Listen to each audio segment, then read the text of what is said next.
Shares क्या होते हैं और उनकी क्लासेस यानी कि टाइप्स क्या होती हैं, ये आज के लेक्चर में हमने देखना है। तो सबसे पहले ये जानना ज़रूरी है कि शेयर क्या चीज़ होती है। शेयर की डिफरेंट डेफिनेशंस अवेलेबल होंगी इस पेज के ऊपर, जो कुछ लिखा है स्लाइड में वो आप पढ़ लीजिएगा।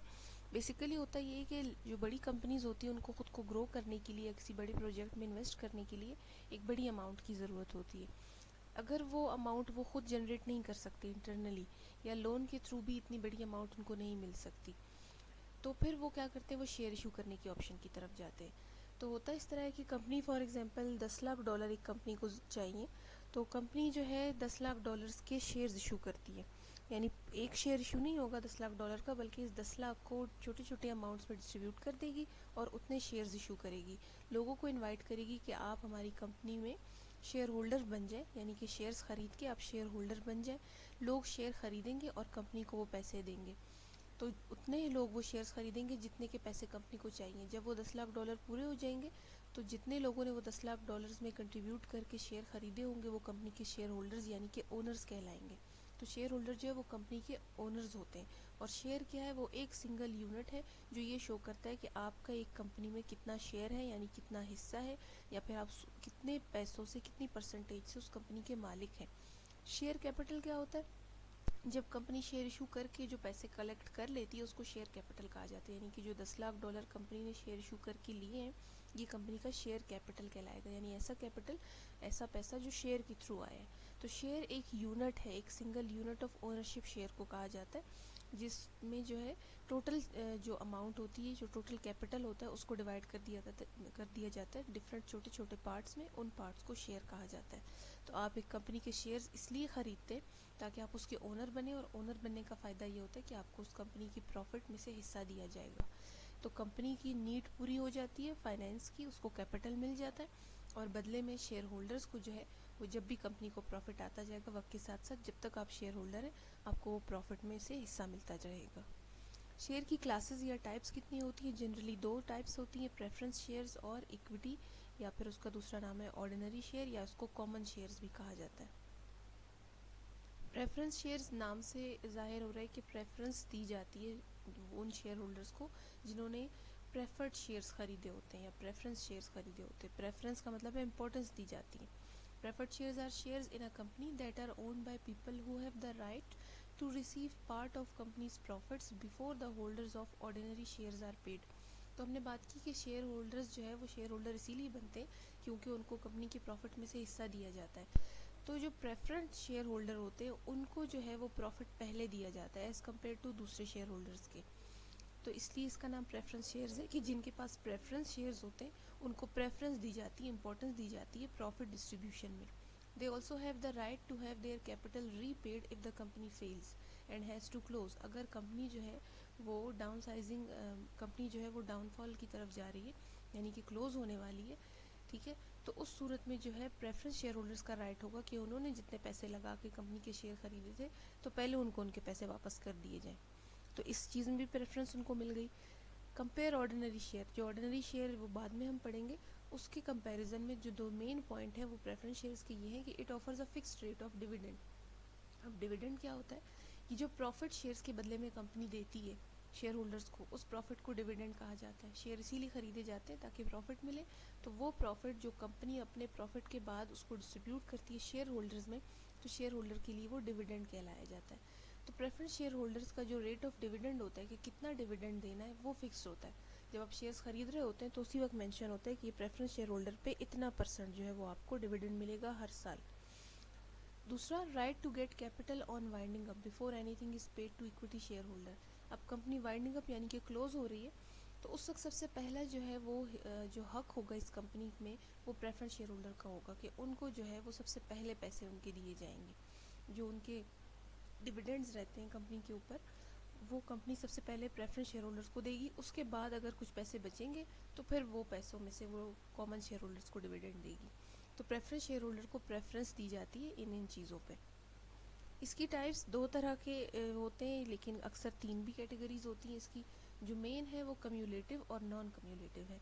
कम्यूलेटिव प्रेफर्ड स्टॉक या प्रेफर्ड शेयर्स और नॉन कम्यूलेटिव प्रेफर्ड स्टॉक।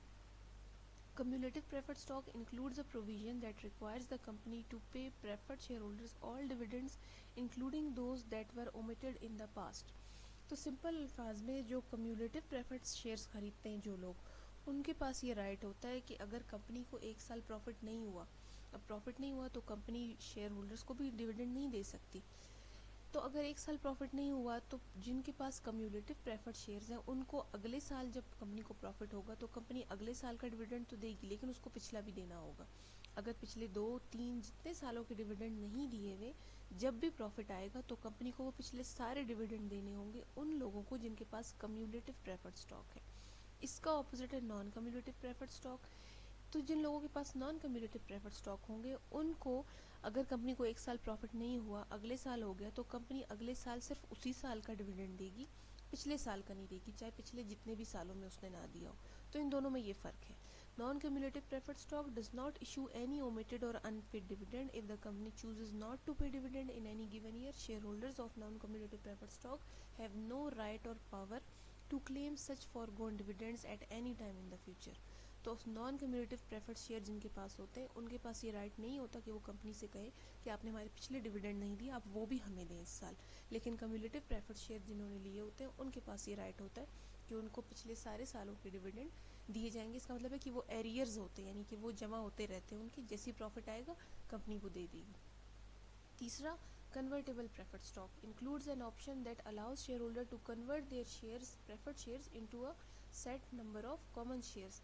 तो कुछ प्रेफर्ड शेयर्स ऐसे भी होते हैं जिनमें जो शेयर होल्डर है उसको ऑप्शन दिया जाता है कि आप अपने इन शेयर्स को, प्रेफर्ड शेयर्स को अगर चाहें तो आप उनको कॉमन में कन्वर्ट कर सकते हैं। कॉमन क्या है वो हम देखेंगे।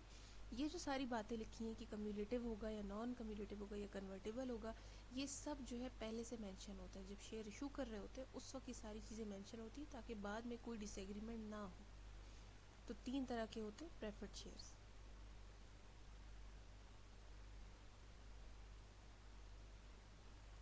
इसके बाद सेकंड क्लास शेयर्स की है, इक्विटी या ऑर्डिनरी शेयर या फिर common share. Ordinary shares are share that represent a normal equity ownership in a company. These shares have voting rights. Preferred share holders के पास वोटिंग का राइट नहीं होता कि वो कंपनी में जो है वोट नहीं कर सकते, यानी किस चीज़ का वोट, कि कौन सा मैनेजर को सिलेक्ट करना है। लेकिन कॉमन शेयर होल्डर्स के पास, ये भी ओनर्स होते हैं लेकिन इनके पास ये राइट होता है कि कंपनी में वोटिंग कर सकते हैं मैनेजर सिलेक्शन में। It doesn't offer a fix rate of return. जैसे प्रेफर्ड शेयर होल्डर्स को हमने कहा कि रिटर्न यानी कि डिविडेंड जो है फिक्स रेट पे दिया जाता है, लेकिन कॉमन शेयर होल्डर का कोई फिक्स रेट नहीं होता। जितनी ज़्यादा इनकम होगी उतना इनको दिया जाएगा। They are not entitled to get capital on winding up before paying to preference share holders. तो जब कंपनी वाइंड अप होती है, ख़त्म हो रही होती है, तो सबसे पहले जो है जो पेमेंट होती है वो प्रेफर्ड शेयर होल्डर्स को होती है। उसके बाद जो बचता है उसमें से कॉमन शेयर होल्डर या इक्विटी शेयर होल्डर्स को पेमेंट की जाती है। तो दोनों में ये फ़र्क है। इक्विटी या फिर common share holders, common shares की टाइप्स, 3 टाइप्स हैं इसकी। Voting ordinary shares, non voting ordinary shares और डेफर्ड कॉमन शेयर्स या डेफर्ड ऑर्डिनरी शेयर। सबसे पहले voting ordinary shares. These ordinary share holders will have the right to vote, therefore the voting ordinary share holders will control the company.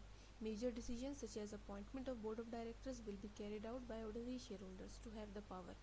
तो वो share holders जिनके पास voting common shares होते हैं उनके पास ये right होता है कि वो कंपनी में वोट करें। किस चीज़ के लिए वोटिंग करें, जो भी मेजर डिसीजंस होते हैं, यानी बोर्ड ऑफ डायरेक्टर्स इलेक्ट करना है, मैनेजर को सिलेक्ट करना है, डिफरेंट जो भी डिसीजन होते हैं उसमें इनका एक राइट होता है कि ये वोटिंग के ज़रिए, यानी इनके पास पावर होती है कि ये सिलेक्ट कर सके।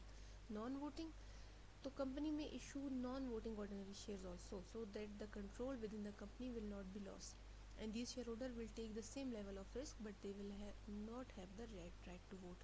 तो प्रेफरेंस शेयर्स की तरह नॉन वोटिंग कॉमन शेयर्स में भी ये कंडीशन होती है कि इनके पास भी वोटिंग का राइट नहीं होता। बाकी सारी कैरेक्टरिस्टिक वो होंगी लेकिन ये कंपनी में वोट नहीं कर सकते।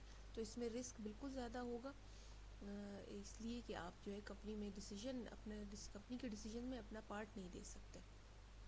उसके बाद deferred ordinary share, a type of ordinary share formally often issued to founder members of a company in which dividends are only paid after all other types of ordinary shares have been paid. They often entitle their owners to a large share of profit. अब company जो है वो for example एक इंसान ने शुरू की थी या 2 ने, लेकिन शेयर इशू करके उसके 30, 40 या 50 और शेयर होल्डर्स यानी कि ओनर्स और आ गए। तो कंपनी ये चाहती है कि कुछ खास पोर्शन शेयर्स का वो सिर्फ मैं अपने जो शुरू में ओनर्स थे उन्हीं के पास रखूँ, वो उन्हीं के पास रहे। तो डेफर्ड शेयर्स जो है वो कंपनी अपने पुराने जो फाउंडर्स होते हैं या मेंबर्स होते हैं जिन्होंने कंपनी शुरू की थी वो सिर्फ उनको इशू करती है, और इनको जो है डिविडेंड वो उस वक्त पे किए जाते हैं जब प्रेफर्ड शेयर होल्डर्स को दे दिए जाएँ, उसके बाद कॉमन शेयर होल्डर्स को दे दिए जाएँ, उसके बाद जो बाकी पैसे बचेंगे उसमें से डेफर्ड ऑर्डिनरी शेयर होल्डर्स को प्रॉफिट में से हिस्सा दिया जाएगा यानी डिविडेंड दिया जाएगा। क्योंकि कंपनी के मेजर ओनर्स होते हैं जिन्होंने कंपनी स्टार्ट की थी, तो ये कैरेक्टरिस्टिक मेंशन करते हैं कि कुछ कॉमन शेयर जो है वो डेफर्ड होंगे जो सिर्फ हमारे कंपनी के शुरू के जो ओनर्स थे उनके लिए होंगे। डिफरेंस अगर दोनों को कंपेयर करें प्रेफर्ड और कॉमन शेयर्स को, बेसिस ऑफ डिफरेंस सबसे पहले पेमेंट ऑफ डिविडेंड, डिविडेंड की पेमेंट में इन दोनों में फ़र्क है। जो कॉमन शेयर्स होल्डर हैं उनको डिविडेंड उस वक्त दिया जाता है जब प्रेफर्ड वालों को दे दिया गया हो, और प्रेफरेंस शेयर्स में लिखा है preference dividend are paid prior यानी कि पहले कॉमन शेयर होल्डर से पहले प्रेफर्ड वालों को दिया जाता है। तो पहला डिफरेंस जो है इन दोनों में वो डिविडेंड की पेमेंट के ऊपर है। दूसरा refund of capital, equity share is refunded only after refund of preference share capital, लेकिन प्रेफरेंस शेयर्स में has prior right to refund the capital over equity capital. तो क्योंकि प्रेफर्ड है तो जब पैसे वापस करने होते हैं, कैपिटल वापस देना होता है, तो सबसे पहले प्रेफर्ड शेयर होल्डर्स को दिए जाते हैं, उसके बाद जो है वो कॉमन वालों को। रेट ऑफ डिविडेंड, कॉमन में जैसे हमने बात की कि रेट ऑफ डिविडेंड जो है वो फिक्स नहीं होता, लेकिन प्रेफर्ड में फिक्स होता है।